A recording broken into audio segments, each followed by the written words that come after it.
बिस्मिल्लाहिर्रहमानिर्रहीम। नाज़रीन, आज हमारा टॉपिक है कि क्या हम मुसलमान कौम अपना टीवी चैनल खोल सकते हैं। ये बहुत ही अहम सवाल है जो हमारे नौजवानों के जहन में हमेशा आता है। इसलिए हमने कोशिश की है कि हम इन चंद सवालों के जवाब ढूंढने की कोशिश करें। सबसे पहला सवाल ये है कि आखिर 70 सालों में हमारे कायदीन और उलमाए किराम ने क्यों नहीं कोई न्यूज़ चैनल खोलने की कोशिश की, और अगर कोशिश की तो क्यों नहीं आज तक हमारे पास कोई न्यूज़ चैनल नहीं है। आज हिंदुस्तान के हालात में हर नौजवान ये सोचता है कि काश हमारा एक न्यूज़ चैनल होता जो सही बात और सही वाक़े की सही तस्वीर लोगों के सामने पेश करता, दुनिया के सामने पेश करता। मगर आज हम इतने मजबूर हैं कि पूरी नेशनल मीडिया मुसलमानों के ख़िलाफ़ जहर उगलती है और पूरी दुनिया उसको मानती है। अब आइए हम देखते हैं कि हिंदुस्तान में उर्दू चैनल्स कितने हैं। हिंदुस्तान के अंदर सिर्फ 4 उर्दू न्यूज़ चैनल्स हैं। जी सलाम, जिसके मालिक जी मीडिया कॉरपोरेशन है। फोर टीवी न्यूज़, जिसके मालिक फ्रेम मीडिया प्राइवेट लिमिटेड हैं। आलमी समय, जिसके मालिक सहारा इंडिया परिवार ग्रुप हैं। न्यूज़ 18 उर्दू, ईटीवी नेटवर्क जो हैदराबाद के एक हिंदू भाई का है। ये चारों उर्दू चैनल्स हैं और ये चारों के चारों हिंदुओं के हैं, मुसलमानों के नहीं हैं। जब उर्दू चैनल एक भी मुसलमानों का नहीं है कि सारे के सारे हिंदुओं के हैं, तो ये कैसे आप उम्मीद करेंगे कि मुसलमानों के फेवर में या कम से कम इंसाफ के मुताबिक कोई न्यूज़ दिखाया जा सके। हम मुसलमानों की तादाद तकरीबन हिंदुस्तान के अंदर 20 करोड़ है, मगर अफसोस की बात है कि हमारे पास एक भी न्यूज़ चैनल नहीं है।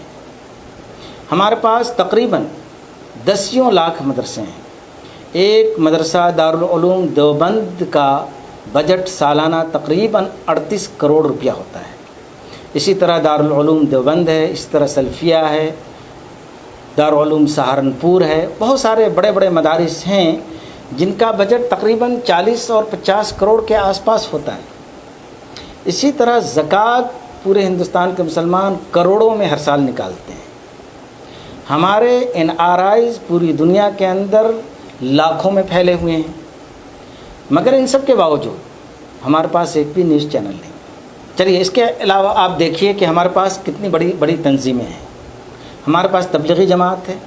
तबलीगी जमात के बारे में ये कहा जाता है कि उसके पास 1 करोड़ से ज़्यादा लोग मुंसलिक हैं जो पूरी दुनिया में फैले हुए हैं। जहाँ तक जमात इस्लामी का ताल्लुक़ है तो जमात इस्लामी के मुंसलिकीन तकरीबन 5 लाख की तादाद में हैं और उनके 10,000 तकरीबन मेंबर हैं। इसी तरह मुस्लिम पर्सनल लॉ बोर्ड का जहाँ तक ताल्लुक़ है तो उसके मेंबरान नहीं हैं, लेकिन मुस्लिम पर्सनल लॉ बोर्ड का ये दावा है कि वो पूरे हिंदुस्तान में वाहिद ऐसी तंजीम है जो मुसलमानों की नुमाइंदगी करती है, और इसमें कोई शक नहीं। तो इतनी बड़ी बड़ी हमारे पास तंजीमें हैं, मगर हमारे पास मुस्लिम एक भी न्यूज़ चैनल नहीं है। मैं आपको एक क्लिप दिखलाने की कोशिश करूंगा, उससे आपको समझ में आएगा कि आखिर चैनल खोलने का क्या तरीक़ाकार है, क्या उसका प्रोसेस है। एक प्रोफेशनल की ज़बान से आप सुनेंगे तो आपको ज़्यादा समझ में आएगा। आइए वो क्लिप सुनते हैं। पर अब सवाल ये है कि एक टीवी चैनल को शुरू करने के लिए बजट क्या होना चाहिए। तो ये तो आप भी समझ गए होंगे कि टीवी चैनल को शुरू करना कोई छोटा सा बिजनेस शुरू करने जैसा नहीं होता, बल्कि ये काफी बड़ा प्रोजेक्ट होता है और इसका शुरुआती बजट आपके टीवी चैनल के टाइप पर डिपेंड करता है। सबसे पहली बात तो ये है कि टीवी चैनल वही कंपनी खोल सकती है जिसकी नेटवर्थ कम से कम 5 करोड़ रुपए हो, और अगर एक न्यूज चैनल खोला जाए तो इसके लिए कंपनी की नेटवर्थ कम से कम 20 करोड़ रुपए होनी जरूरी है। और अगर आपकी कंपनी इस कंडीशन को पूरा करती है तो आप टीवी चैनल के लाइसेंस के लिए अप्लाई कर सकते हैं, और लाइसेंस मिलने के 1 साल के अंदर ही आपको अपना टीवी चैनल शुरू करना होगा। तो ये पूरे प्रोसेस के अंदर आपने देख लिया कि कम से कम हमको 100 करोड़ चाहिए एक न्यूज़ चैनल खोलने के लिए। अब सबसे बड़ा सवाल ये होता है कि ये 100 करोड़ आएगा कहाँ से। 100 करोड़ रुपया वाकई कोई मजाक बात नहीं है, मगर 20 करोड़ मुसलमानों के लिए 100 करोड़ रुपया कोई बड़ी बात भी नहीं। अब आइए ये सोचते हैं कि ये 100 करोड़ रुपया आएगा कहाँ से। ये 100 करोड़ रुपया बहुत ही आसानी के साथ आ सकता है अगर वाकई सीरियस कोशिश की जाए। 100 करोड़ रुपया 20 करोड़ मुसलमान, लाखों की तादाद में मसाजिद और मदारिस और सैकड़ों की तादाद में तंजीमें। इस पस मंज़र में जब हम गौर करेंगे तो हमें महसूस होगा कि 100 करोड़ रुपए की कोई अहमियत नहीं है। अब आइए कैलकुलेशन करते हैं। अब आप स्क्रीन पर देखें और कैलकुलेशन देखें। तबलीगी जमात के मेंबरान तकरीबन 1 करोड़ माने जाते हैं। अगर तबलीगी जमात के 1 लाख आदमी, सिर्फ 1 लाख आदमी तबलीगी जमात से जो जुड़े हुए हैं, वो सिर्फ 10 हज़ार रुपये अगर डोनेशन दें तो 100 करोड़ हो जाएगा। मौलाना साद साहब को अभी आप जानती हैं कि मीडिया ने क्या ट्रायल किया है। मौलाना साद साहब क्या ये अपील करेंगे तबलीगी जमात के मेंबरान से कि हमें 100 करोड़ रुपए दो और हम अपना न्यूज़ चैनल खोलेंगे, और सिर्फ 1 लाख आदमी 10 हज़ार रुपये भी अगर देगा तो 100 करोड़ हो जाएगा? ये मौलाना साद साहब के ऊपर और तबलीगी जमात के ऊपर है। मैं ये बताने की कोशिश कर रहा हूँ कि सिर्फ एक जमात अगर चाहेगी तो न्यूज़ चैनल बहुत आसानी के साथ खुल सकता है। दूसरा ऑप्शन, जमीयत उलमाए हिंद। जमीयत उलमाए हिंद का दावा है कि उनके पास 1 करोड़ तकरीबन मेंबरान हैं। हम 1 करोड़ मेंबरान न मान के चलें, हम ये मान के चलें कि उनके पास सिर्फ 2 लाख मेंबरान हैं और 2 लाख मेंबरान सिर्फ 5,000 रुपये देने की पोजीशन में हैं। तो अगर 2 लाख जमीयत उलमाए हिंद के मेंबरान 5-5 हज़ार रुपये दें तो 100 करोड़ रुपए 1 महीने में जमा हो सकते हैं। तीसरा ऑप्शन, जमात इस्लामी हिंद।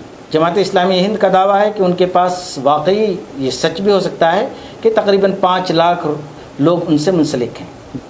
जमात इस्लामी हिंद वाले अगर ये कोशिश करें कि सिर्फ उनके 50,000 आदमी 20-20 हज़ार रुपये डोनेशन दें या डोनेशन ले करके आएँ, तो सिर्फ 50,000 आदमी अगर 20,000 रुपये डोनेशन देते हैं तो 100 करोड़ हो जाएगा। क्या ये जमात इस्लामी के लिए नामुमकिन अमल है? मैं तो समझता हूँ हरगिज़ नहीं। तीसरा एक ऑप्शन ये भी हो सकता है कि मुस्लिम NRIs पूरी दुनिया में फैले हुए हैं। मैं भी एक NRI की हैसियत से काम करता हूँ। अगर आप NRI से डोनेशन लें तो मैं समझता हूँ कि बहुत आसानी के साथ 100 करोड़ आप जमा कर सकते हैं।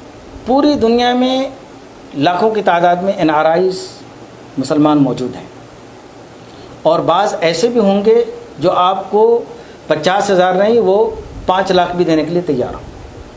लेकिन हम मान के चलें कि हम सिर्फ 20,000 NRIs की लिस्ट बनाई जाए और सिर्फ 20,000 पर आप अप्रोच करें कि 50-50 हज़ार रुपये आप डोनेशन दें, तो मैं समझता हूँ कि 2, 4, 6 महीने के अंदर 100 करोड़ जमा हो सकता है। सिर्फ 20,000 NRI। सिर्फ गल्फ़ के अंदर अगर आप देखें तो 50,000 NRI आपको मिल जाएंगे जो आपको डोनेशन देने के लिए तैयार हैं, और 20,000 रुपये कोई बड़ी बात नहीं उनके लिए डोनेशन देना। पब्लिक चाहती है कि डोनेशन दे, लेकिन काम करने वाला होना चाहिए। मसला ये है कि हमारे कायदीन ऐसे नहीं हैं कि उन पर आवाम भरोसा करे। हम और आप जैसे कायदीन जो हैं उन्होंने अपना भरोसा कम किया है, जिसकी वजह से वो एतमाद नहीं करते हैं। हिंदुस्तान के अंदर 20 करोड़ मुसलमान हैं।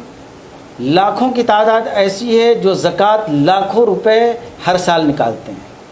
अगर सिर्फ 1 साल ज़कात निकालने वाले ये तय कर लें कि हम अपना न्यूज़ चैनल खोलेंगे, तो यकीन मानिए हम 1 ही साल के अंदर न्यूज़ चैनल अपना खोल सकते हैं। कोई बड़ी बात नहीं है ज़कात देना और न्यूज़ चैनल खोल लेना, बस शर्त यह है कि करने वाला होना चाहिए। चलिए दूसरा एक ऑप्शन देखते हैं। हम ये मानते हैं कि हमारी कौम डोनेशन नहीं देगी, हमारे कायदीन डोनेशन नहीं ले पाएंगे, उन पर उनको भरोसा भी नहीं है, और शायद ये बहुत ही कॉम्प्लिकेटेड वर्क होगा जो नहीं हो पाएगा। दूसरा ऑप्शन ये है कि चलिए हम एक कंपनी खोल लेते हैं। हम सारे मुसलमान मिल करके एक कंपनी खोलते हैं और उस कंपनी के अंदर हम शेयर होल्डर बनाते हैं और सारे शेयर होल्डर अपना पैसा देंगे और कंपनी का जो प्रॉफिट आएगा वो प्रॉफिट सबके अंदर तकसीम होगा। अगर हमारे कायदीन मिल करके एक कंपनी खोलें और कंपनी में हम शेयर होल्डर ढूँढें जिनकी तादाद 1 लाख हो और हर शेयर होल्डर 10,000 रुपये इन्वेस्ट करे, तो 100 करोड़ रुपए आपको जमा हो जाएंगे। क्या आप समझते हैं कि नामुमकिन है कि हम 1 लाख افراد نہیں ڈھونڈ پائیں گے جو ہم مسلمانوں کے ٹی وی نیوز چینل کی کمپنی کے اندر شیئر خریدنے کے لیے تیار ہوں؟ میں نہیں سمجھتا کہ یہ ناممکن چیز ہے، اور بہت آسانی کے ساتھ 10,000 روپے لوگ دینے کے لیے تیار ہیں کہ چلیے ہم انویسٹ کرتے ہیں اور آپ ٹی وی نیوز چینل کھولیں اور اس کو چلائیں۔ یہ ایک آپشن ہو سکتا ہے جس کے اندر سب لوگ مل کر کے انویسٹ کریں، ایک کمپنی کھولیں اور کمپنی کے ذریعہ ہم نیوز چینل کھولنے کی کوشش کریں۔ یہ بھی ایک آپشن کے طور پر غور کیا جا سکتا ہے۔ تو بہرحال آپ کو میں نے یہ بتانے کی کوشش کی کہ 100 کروڑ روپیہ پورے ہندوستانی مسلمانوں کے لیے اکٹھا کرنا کوئی بڑی چیز نہیں ہے، شرط یہ ہے کہ ایسے افراد سامنے آئیں۔ اب سوال یہ پیدا ہوتا ہے کہ آخر اس کو کیسے کیا جائے؟ تو معاف کیجیے گا کہ ہماری جو ابھی قیادت ہے، چاہے مسلم پرسنل لاء بورڈ کی قیادت ہو، جمعیت العلماء ہند کی قیادت ہو، جماعت اسلامی کی ہو، تبلیغی جماعت کی ہو، کوئی بھی تنظیم ہو یا سیاسی لیڈر ہو، ان سے امت کا بھروسہ ختم ہو چکا ہے۔ خاص طور پر 3 طلاق کے بعد سپریم کورٹ کا فیصلہ بابری مسجد کے قضیے میں آنے کے بعد، اسی طرح NRC کا معاملہ آنے کے بعد جو روش ہمارے قائدین نے دکھائی ہے، اس وجہ سے پوری امت کا قائدین پر بھروسہ بہت ختم نہیں ہوا ہے لیکن بہت کم ہو چکا ہے۔ لہٰذا اگر آپ یہ امید کرتے ہیں کہ ہمارے قائدین آئیں اور 100 کروڑ روپے اکٹھا کر کے وہ نیوز چینل کھولیں تو یہ ناممکن ہے۔ یہ کام آپ جیسے نوجوانوں کو کرنا ہوگا جو پورے ہندوستان میں پھیلے ہوئے ہیں، جو NRIs کی حیثیت سے کام کر رہے ہیں، جو انٹلیکچوئلس ہیں، جو پروفیسرس ہیں، جو وکیل ہیں۔ ان لوگوں کو میدان میں آنا ہوگا اور یہ لوگ آ کر کے اگر امت کے سامنے یہ قضیہ پیش کریں کہ مجھے ایک نیوز چینل کسی بھی قیمت پہ کھولنا ہے، تو یقین مانیے کہ ہم 1 سال کے اندر اپنا نیوز چینل کھول سکتے ہیں۔ ہماری امت نے بڑے بڑے کام کیے ہیں۔ علی گڑھ یونیورسٹی امتی کا بنایا ہوا ہے، دارالعلوم دیوبند امتی کا بنایا ہوا ہے، دارالعلوم ندوۃ العلماء امتی کا بنایا ہوا ہے۔ بڑے بڑے مدارس، بڑے بڑے انسٹیٹیوشنز ہم نے کھول رکھے ہیں، لیکن اس وقت ان سارے انسٹیٹیوشنز، ان سارے مدرسوں اور ان ساری تنظیموں سے زیادہ اس بات کی ضرورت ہے کہ ہمارا ایک نیوز چینل کسی بھی قیمت پر ہندوستان میں ہونا چاہیے، اور یہ کرنے کے لیے ہم کسی بوڑھی قیادت سے امید نہیں کر سکتے۔ اس کے لیے آپ جیسے نوجوانوں کو آگے بڑھنا ہوگا۔ جو نوجوان ہندوستان کے اندر ہیں، جو پروفیسر ہیں، لیکچررس ہیں، جو وکیل ہیں، جو ڈاکٹرس ہیں، جو یونیورسٹیوں کے اندر کام کر رہے ہیں، جو طلباء ہیں، یہ لوگ اگر میدان کے اندر آئیں گے تو امت بھروسہ کرے گی، نئی نسل کے نئی قیادت پر انشاءاللہ پورا بھروسہ کرے گی، اور سب سے پہلے میں آگے بڑھنے کی کوشش کروں گا اور اپنا ڈونیشن دوں گا، یا جو بھی آپشن اختیار کیا جائے اس آپشن پر کام کرنے کی ضرورت پڑے گی، تو ہم لوگ سب سے پہلے سپورٹ کرنے والے ہیں۔ اللہ سے دعا ہے کہ اللہ تعالی ہم کو، آپ کو، سب کو توفیق